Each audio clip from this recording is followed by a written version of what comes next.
আমি মেজর ডালিম বলছি বইয়ের এই পর্বে। প্ল্যাটফর্মের বেশিরভাগ অংশই ছিল অন্ধকারাচ্ছন্ন। গতি এবং সময়ের সামঞ্জস্যতা বজায় রেখে অবিরাম ছুটে চলেছি নিঃশব্দে। উটের প্রায় পায়ের নিচে শুয়ে রয়েছে জলজ্যান্ত তিনটে লোক। রাত 10:15 আমাদের ট্রেন হারুনাবাদ স্টেশন এসে পৌঁছালো। ছোট্ট স্টেশন। প্ল্যাটফর্মের যেখানে আমাদের বগিটা গিয়ে থামলো সেখানে বেশ জমাট অন্ধকার। আমরা নেমে পড়লাম। অল্প কয়েকজন যাত্রী ওঠানামা করলো। আমরা আধারে চুপ করে দাঁড়িয়ে থাকলাম। অল্পক্ষণ পর হুইসেল দিয়ে ট্রেন প্ল্যাটফর্ম ছেড়ে চলে গেল। যে সমস্ত যাত্রী ট্রেন থেকে নেমেছিল তারা সবাই স্টেশনে চেকিং গেট দিয়ে বেরিয়ে গেছে। চুপচাপ দাঁড়িয়ে আমরা জায়গাটা ভালো করে দেখে নিচ্ছিলাম। অপর্যাপ্ত বৈদ্যুতিক আলোয় স্টেশনের ঘরটার সামনে কিছুটা অংশই আলোকিত হয়েছিল। প্ল্যাটফর্মের বেশিরভাগ অংশই ছিল অন্ধকারাচ্ছন্ন। স্টেশনের বাইরে একটা মাঝারি আকারের উঠান, কয়েকটা চায়ের দোকান, তাদের সামনে কয়েকটি টাঙ্গা যাত্রীদের অপেক্ষা করছে। 400-500 গজ দূরে হাইওয়ে রেল লাইনের প্রায় সমান্তরালভাবেই উত্তর দক্ষিণে চলে গেছে। মাঝে মধ্যে দূরপাল্লার বড় বড় ট্রাকগুলো আওয়াজ তুলে ভীষণ বেগে যাওয়া আসা করছে। রাস্তার ওপারেই হারুনাবাদ শহর। শহর বলতে একটু বর্ধিষ্ণু বাজার। বাজারের চারিদিকে জনবসতি। আমরা হারুনাবাদ শহরের ডান দিক দিয়ে প্রয়োজনীয় দূরত্ব বজিয়ে রেখে যাত্রা শুরু করব। একে তো বর্ডার এলাকার মরু অঞ্চল, রাতও বেশ হয়েছে, লোকজন নেই খুব একটা। সমস্ত শহরটাই যেন ঘুমিয়ে পড়েছে। আমরা প্ল্যাটফর্ম খালি হয়ে যাবার পর স্টেশনের সদর দরজার দিকে না গিয়ে প্ল্যাটফর্মের শেষ প্রান্ত দিয়ে বেরিয়ে এলাম। অতি সাবধানে হাইওয়ে ক্রস করে একটি বাবলা ঝোপের মধ্যে অবস্থান নিলাম। হারুনাবাদ শহরের বসতির শেষ প্রান্ত থেকেই শুরু হয়েছে মরুভূমি। উঁচু নিচু বালির পাহাড়, মাঝে মধ্যে কাটার ঝোপঝাড়। যে জায়গায় পানির আধার রয়েছে সেখানে গড়ে উঠেছে ছোট ছোট গৃহস্থলী। তাকে কেন্দ্র করেই ছোট ছোট চাষাবাদের খামার, অরহর, কলাই, জব, ভুট্টার ক্ষেত। মোটামুটি এ ধরনের ট্রেনেই অতিক্রম করে যেতে হবে আমাদের। যাত্রা শুরু করার আগে আমি ও মতি কম্বলের নিচে বসে কম্পাস সেটিং ও নাইট মার্চ চার্ট ঠিক করে ম্যাপের সাথে মিলিয়ে নিচ্ছিলাম। ম্যাপ অনুযায়ী আমাদের অবস্থানের অদূরেই একটি কারেজ থাকার কথা। কারেজ হলো মরুভূমি অঞ্চলে গভীর কুয়োর সারি। এগুলো খুঁড়ে তাতে বৃষ্টির পানি জমিয়ে রাখা হয় প্রয়োজন মতো ব্যবহার করার জন্য। আবাদি জমিতে জলসেচের ব্যবস্থাও করা হয়ে থাকে কারেজ থেকে। নূরকে পাঠানো হলো কারেজটি খুঁজে বের করার জন্য। উদ্দেশ্য, আমাদের সাথে মালপত্র সব কারেজের কুয়াতেই ডাম্প করব। সেটাই হবে সবচেয়ে নিরাপদ। অল্পক্ষণ পরেই নূর কারেজের সন্ধান বের করে ফিরে এলো। আমরা সবাই হ্যাভার্স একটা রেখে বাকি মালপত্র সব নিয়ে গিয়ে কারেজের একটি কুয়োতে ফেলে দিয়ে এলাম। এবার সার্বিকভাবে যাত্রা শুরু করতে আমরা প্রস্তুত। বিসমিল্লাহ বলে আমরা পদযাত্রা শুরু করলাম শ্রীকরণপুরের উদ্দেশ্যে। ঘন্টায় গড়ে 4 থেকে 5 মাইল বেগে চলতে হবে। আকাশে বড় একটা চাঁদ, সপ্তঋষির মণ্ডল, ধ্রুবতারা, ক্যাসোপিয়া, ওরিয়েন্ট বেল সবগুলোই দেখা যাচ্ছে পরিষ্কার। কম্পাস ছাড়া তারকারাজির সাহায্যেও আমাদের পদযাত্রা চলতে পারে। বিচ্ছিন্ন হয়ে পড়লে কিভাবে তারকারাজির সাহায্যে গন্তব্যস্থলে পৌঁছাতে হবে সেটা আগেই ভালো করে রপ্ত করে নিয়েছি প্রত্যেকে। প্রথম ঘন্টা কেটে গেল নির্বিঘ্নে। পথে কোনো লোকজনের সামনাসামনি হতে হয়নি। বিরতি কাটিয়ে চলা শুরু হলো আবার।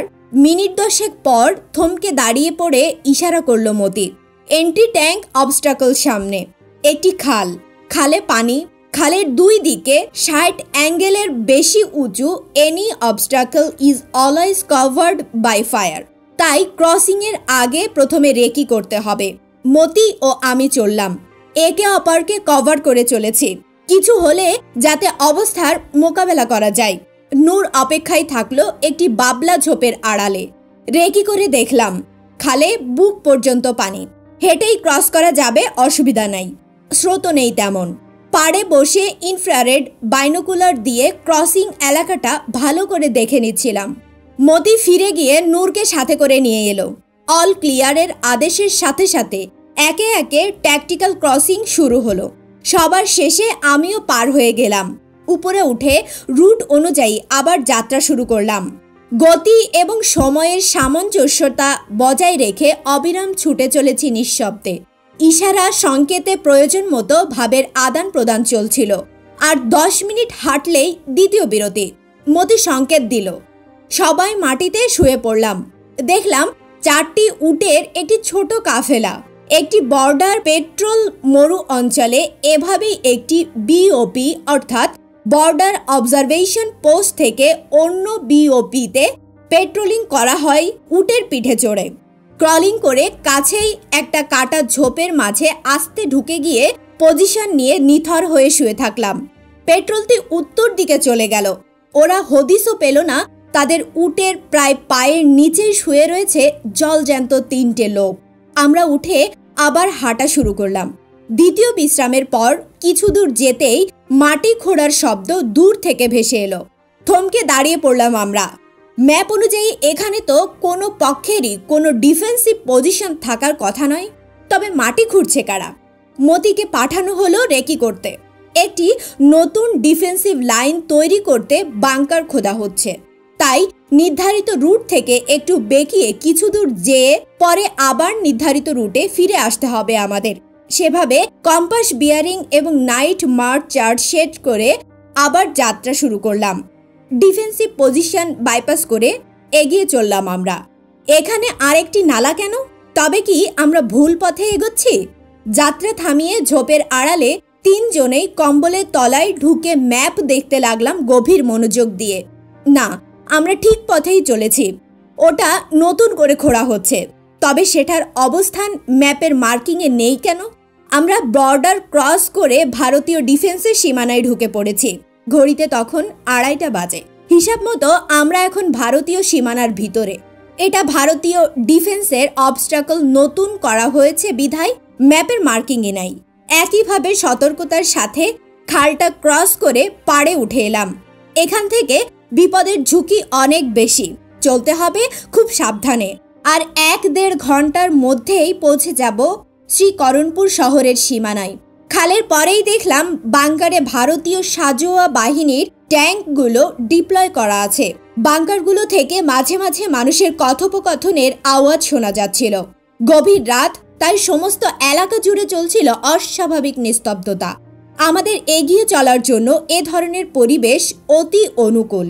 চারিদিকে সতর্ক দৃষ্টি রেখে ক্ষিপ্র গতিতে ভারতীয় বাহিনীর ডিফেন্স ভেদ করে এগিয়ে চললাম আমরা। কেউ কিছু টের পেল না। বেশ কিছু দূর চলে এসেছে। হঠাৎ দেখি অল্প দূরত্বে কয়েকটি ট্যাঙ্ক, কতগুলো গাড়ি সেগুলোকে ঘিরে রয়েছে। বুঝলাম এটি হেডকোয়ার্টার্স। ওই অবস্থানকে পাশ কাটিয়ে চুপিসারে এগিয়ে চললাম গন্তব্যস্থলের দিকে। ইতিমধ্যেই দূর দিগন্তে শ্রীকরণপুরের আলোক ছোটা দেখা যাচ্ছে। আর মাত্র 4-5 মাইল পরই পৌঁছে যাব শ্রীকরণপুরে। আমাদের জোশ দ্বিগুণ হয়ে গেল। পথের ক্লান্তি ভুলে গিয়ে প্রায় দৌড়ে এগোতে থাকলাম সেই আলোক ছোটার দিকে। 3:45 পৌঁছে গেলাম শ্রীকরণপুর শহরের সীমানার একটি গ্রামে। গ্রামের প্রায় সবগুলি ঘর মাটি দিয়েই গড়া। প্রতিটি বাড়ির আঙিনা মাটির দেয়াল দিয়ে ঘেরা। গ্রামের ভেতর কুকুর ডাকছে। আমরা একটি পরিত্যক্ত বাড়ির উঠোনে গিয়ে বসলাম। উঠোনটিও মাটির দেয়াল দিয়ে ঘেরা। বসে বসে ভাবছি এখন আমাদের ঠিক কি করা উচিত। এই মুহূর্তে এমন অসময়ে জনবিরল শহরে আমাদের ঢোকা ঠিক হবে কিনা। অপরিচিত শহরে এমন অসময় 3 জন লোক ঘোরাঘুরি করাটা সন্দেহজনক। তাই ঠিক করা হলো সকাল হওয়ার পর আমরা শহরে ঢুকে জনগণের মধ্যে মিশে যাব। তারপর ঠিক করা হবে কি হবে আমাদের পদক্ষেপ। চুপচাপ বসে বিশ্রাম নিচ্ছিলাম। হঠাৎ করে ট্রেনের আওয়াজ পাওয়া গেল। দেয়ালের বাইরে উকি মেরে দেখলাম প্রায় 600-700 গজ দূরে একটি ট্রেন ফোঁস-ফোঁস করতে এসে থামলো। বুঝলাম এটা একটা স্টেশন। মুহূর্তে সিদ্ধান্ত নেওয়া হলো ট্রেনে করে এই মুহূর্তে পালাতে হবে বর্ডার এলাকা ছেড়ে। দৌড়ে ছুটলাম স্টেশনের দিকে। কাছে পৌঁছে দেখলাম লাল রঙের একটি ট্রেন প্ল্যাটফর্মে দাঁড়িয়ে আছে।